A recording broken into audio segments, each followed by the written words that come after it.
नमस्कार, मी प्रियांका पाटील. आपण पाहत आहात राष्ट्रीय लोकराज्य न्यूज, निर्भीड बातम्यांचे व्यासपीठ. आज आपण दिवसभरामध्ये घडणाऱ्या घडामोडींवर नजर टाकूया. अहिल्यानगरमध्ये राष्ट्रीय लोकराज्य मीडिया समूहाचा तृतीय वर्धापन दिन सोहळा व पत्रकार प्रशिक्षण शिबिर मोठ्या उत्साहात संपन्न.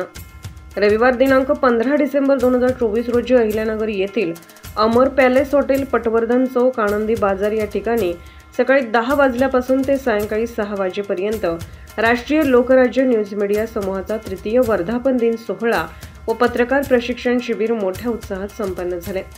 यावेळेस कार्यक्रमाच्या सुरुवातीला आलेल्या मान्यवरांच्या जुन्या व नव्या प्रतिनिधींचा परिचय व आलेले अनुभव कथन केले. व्यासपीठावरील मान्यवरांच्या हस्ते राष्ट्रमाता, राजमाता, पुण्यश्लोक अहिल्यादेवी होळकर यांच्या प्रतिमेस पुष्पहार अर्पण करून विनम्र अभिवादन करण्यात आले.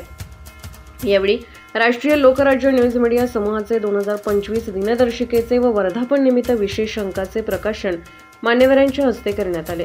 यावेळी व्यासपीठावर शिर्डी माजी शिवसेना उपशहर प्रमुख Paraji Vaidya, Sai Sansthan employee society vice chairman Deepak Sheth Dhumse, Nandgaon लोकनियुक्त सरपंच सखाराम मामा सरक, संदीप शेठ रोहकले, संस्थापक अध्यक्ष जिजाऊ महिला ग्रामीण सहकारी पतसंस्था, मनोहर पारखे, पारनेर तालुका भाजप तालुका अध्यक्ष डॉक्टर नितीन काटकर, प्रसिद्ध रेडिओलॉजिस्ट डॉक्टर सौ वैशाली कदम काटकर, प्रसिद्ध मेंदूतज्ञ, माजी स्थायी समिती सभापती किशोर डागवाले, युवा नेते सचिन भाऊ जगताप, माजी नगरसेवक संतोष गेनप्पा, भाजप ज्येष्ठ नेते कुशाहरी भांड आदी उपस्थित होते.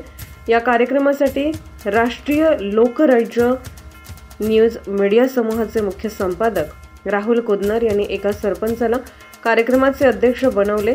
हे वेगळेपणा सर्वांना या कार्यक्रमातून पाहायला मिळाला. त्यावेळी आपल्या अध्यक्षीय भाषणात सखाराम सरक यांनी सांगितले की आजची मीडिया बिकाऊ आहे, पैसे कमवण्याचे साधन झाले आहे, पण राष्ट्रीय लोकराज्य न्यूज मीडिया यांना मात्र अजूनही गालबोट लागलेले नाही.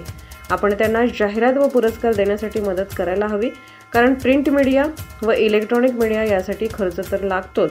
एवढी जुन्या व नव्या महिला व पुरुष प्रतिनिधींना वही, पेन, स्टेशनरी, साहित्य, ID कार्ड, नियुक्तीपत्र, ऑथॉरिटी लेटर, प्रशिक्षण प्रमाणपत्र व गुलाब पुष्प देऊन मान्यवरांच्या हस्ते सत्कार करण्यात आला. यावेळी संपादक राहुल कुदनर यांनी आपल्या प्रास्ताविकात सांगितले की मीडियाचे कार्य कसे चालते यावर सविस्तर माहिती दिली व राष्ट्रीय लोकराज्य मीडिया कार्याचा आढावा घेतला. प्रतिनिधीला बातमीबद्दल माहिती सांगितली, पत्रकार म्हणून कसे काम करायचे, बातम्या कशा करायच्या, बूम कसा पकडायचा, मुलाखती कशा घ्यायच्या, तसेच पत्रकारांना येणाऱ्या अडीअडचणीपासून सावध कसे राहायचे, कशी पत्रकारिता करायची याबद्दल चांगले मार्गदर्शन त्यांनी केले. या कार्यक्रमाचे सूत्रसंचालन संपादक राहुल कुदनर व संचालक युवराज हंगेकर यांनी केले व सर्व प्रतिनिधींना महत्त्वपूर्ण उपयोगी मार्गदर्शन केले, सखोल माहिती सांगितली. अशा प्रकारे सर्व पाहुण्यांचे मोलाचे योगदान लाभले. तसेच राष्ट्रीय लोकराज्य न्यूज मीडिया समूहाच्या वतीने सर्व पाहुण्यांचा सत्कार करण्यात आला. यावेळी सर्व पाहुण्यांनी राष्ट्रीय लोकराज्य न्यूज समूहाच्या तृतीय वर्धापन दिनास कधीही न संपणारे अशा अनंत शुभेच्छा दिल्या.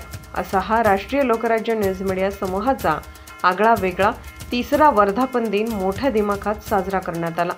या कार्यक्रमासाठी आलेल्या सर्व पाहुण्यांना VIP स्नेहभोजन ठेवण्यात आले होते. या स्नेहभोजनाचा सर्व पाहुण्यांनी छान प्रकारे आस्वाद घेतला व अशा प्रकारे राष्ट्रीय लोकराज्य न्यूज मीडिया समूहाचा तिसरा वर्धापन दिन मोठ्या उत्साहात साजरा करण्यात आला. तर आम्ही मग असंच 1-2-3 महिने गेले. 3 महिन्यानंतर आम्ही चॅनल चालू केलं, YouTube चॅनल चालू केलं. चॅनलला आमची मागणी आली, चांगल्या प्रकारे एडिटिंग चालू देत होतो आम्ही, चांगल्या सर्वांच्या बातम्या लावायचो. अगोदर आम्ही वर्षभर फुकटच काम केलं, घर घालून धंदा म्हणतात त्याला, म्हणजे कोणाकडून 1 रुपया नाही घेतला. 1 वर्षभर अगोदर मीडिया आम्ही मोफत चालवला. म्हणजे 2021 वर्ष आमचं, म्हणजे 21-22 वर्ष आमचं असंच गेलं की त्यामध्ये आमच्या मीडिया समूहाचा वेळ गेला. आम्ही मग 2022 मध्ये आम्ही पेपर रजिस्ट्रेशन टाकलं. पेपर आमचं रजिस्ट्रेशनसाठी आम्हाला टायटल आलं, आम्ही नाव टाकलं होतं राष्ट्रीय लोकराज्य. त्यासाठी आम्हाला अगोदर 2-3 वेळा अडीअडचणी आल्या, भेटलं नाही. नंतर आम्ही खूप ट्राय केला, रिक्वेस्ट केल्या, विनंत्या टाकल्या, मेल केले. RNIला सेंट्रल गव्हर्नमेंट दिल्लीचं जे ऑफिस आहे RNI दिल्लीचं, तिथं मेल केलं आणि त्यानंतर मग आम्हाला त्यांनी ॲक्सेप्ट केलं आणि मग आम्हाला 2000 2023ला आम्हाला आर्यनाचं अगोदर साप्ताहिकचं रजिस्ट्रेशन भेटलं. 1 वर्षभर साप्ताहिक चालवलं आणि 2024ला आता डायरेक्ट दैनिकच चालू केलं डायरेक्ट. म्हणजे लोकांची मागणी होती, सर साप्ताहिक 8 दिवसातून प्रकाशित होतो, तुम्ही दैनिक तर द्या. मग आम्ही आता काय करतो, लोक जास्त करून पेपर दररोजचं वाचायला कंटाळा करतात, सोशल मीडिया जास्त करून हँडल करतात. आम्ही डेली PDF मग करत असतो, व्हायरल करत असतो आणि आपले एक वार्षिक 10 अंक असतात मोठे, ते आपण प्रकाशित करतो. अशा पद्धतीने आपलं राष्ट्रीय लोकराज्य न्यूज दैनिक, चॅनल आणि ऑनलाईन पोर्टल अशा प्रकारे इलेक्ट्रॉनिक, डिजिटल आणि प्रिंट असं हे संपूर्ण महाराष्ट्रात 36 जिल्ह्यात काम चालतं. प्रत्येक जिल्ह्यामध्ये आपले प्रतिनिधी आहेत. म्हणजे आपल्याकडे सध्या एक 1800 प्रतिनिधी सध्या अवेलेबल आहेत. आपले प्रत्येक विभागानुसार म्हणजे घटकात जे आपले प्रशासकीय विभाग आहेत, जे 7 प्रशासकीय विभाग आहेत, त्या विभागामध्ये आपलं म्हणजे पश्चिम महाराष्ट्र असेल, मराठवाडा असेल, विदर्भ असेल, अशा प्रकारचे आपले जे विदर्भ हे आहेत, तर त्या आपल्या विभागामध्ये आपलं मीडियाचं काम चालतं. प्रत्येक विभागामध्ये प्रतिनिधी आहेत. पश्चिम महाराष्ट्र त्यांच्या पैसे तुमची नजीकता पाहिजे, त्यांच्या पैसे तुमची जवळीकता पाहिजे, तुम्ही त्यांच्यापर्यंत पोहोचला पाहिजे. आता आपले गरंदारी सर आहे, त्यांच्यामुळे माझा संपर्क आला विठ्ठलराव लंगे पाटलामध्ये. ते म्हणले तुम्हाला डायरेक्ट आम्ही पॅकेज देऊन टाकतो. आपले एकनाथ शिंदे आहे ना उपमुख्यमंत्री, त्यांच्या पक्षाचे आमदार आहे आता. मॅडम बघा, तुम्ही महिला आहात, तुमच्याकडे जेवढे महिलांचे नंबर असेल काय करायचे, त्याचा एक ग्रुप तयार करायचा राष्ट्रीय लोकराज्य नावाने. त्यांना ऍड करायचं त्या ग्रुपमध्ये.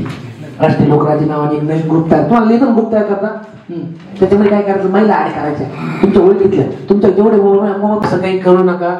काय होईल याच्यामुळे काय होईल माहिती का, तुमचं जे अस्तित्व आहे अस्तित्व ते निर्माण नाही होणार. मी खरं सांगतो तुम्हाला, जर तुम्हाला अस्तित्व तयार करायचं असेल, स्टेटस निर्माण करायचं असेल, काहीतरी तुम्ही शिका आणि चांगलं काहीतरी करा, तर तुमचा फायदा होईल आणि कुठेतरी तुम्ही नाही का दिसाल. नाही डॉक्टर APJ अब्दुल कलाम यांचं अग्निपंख पुस्तक आहे, वाचा तुम्ही, तुम्हाला लक्षात येईल.